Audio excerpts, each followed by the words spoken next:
So let's talk about the second or the third impact is storm surge. So we have rain, we have wind, and we also have the potential of storm surge. Look at the numbers here across southwest Florida. Where the yellow shades, you can see the legend up towards the top of your screen between about 15 to even 19 foot storm surge. That is devastating storm surge for communities along the coastline. It gets still pretty intensive, still life-threatening and damaging storm surge in the purple and the green shades, 5 to 7 feet, even up to 9 to 11 foot storm surge. Again, that's on the Gulf Coast where obviously Irma is going to be tracking.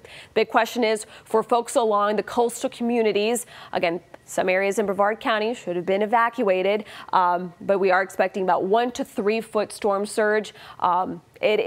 Could be, damaging at times, but we're not talking about damage to the extent like we saw last year with Hurricane Matthew, because it looks like as of now, the National Hurricane Center, this is called the SLOSH model, which is basically a storm surge model regarding the track that the National Hurricane Center goes. It looks like we could see up to about 2 to 4 foot storm surge pretty much from North Volusia County into Flagler County. So that is kind of the main threats we're talking about, the main impacts. I'll go over the timeline as well and kind of break it down county by county coming up in just a couple minutes. We're going to refresh some of these graphics, get the latest updates, especially updates coming out of Key West, and we'll be bringing you the very latest coming up in just a couple minutes. Back to you guys. Candace, thank you so much. And speaking of Key West, the NHC, the National Hurricane Center, just tweeted they're about 15 miles southeast of Key West is the eye of Irma. So in the next hour or so, keep your thoughts with those folks who did decide to stick it out down in Key West, and keep up with Irma on the go with our free Hurricane Tracker app. It's Pinpoint, a Hurricane Tracker app.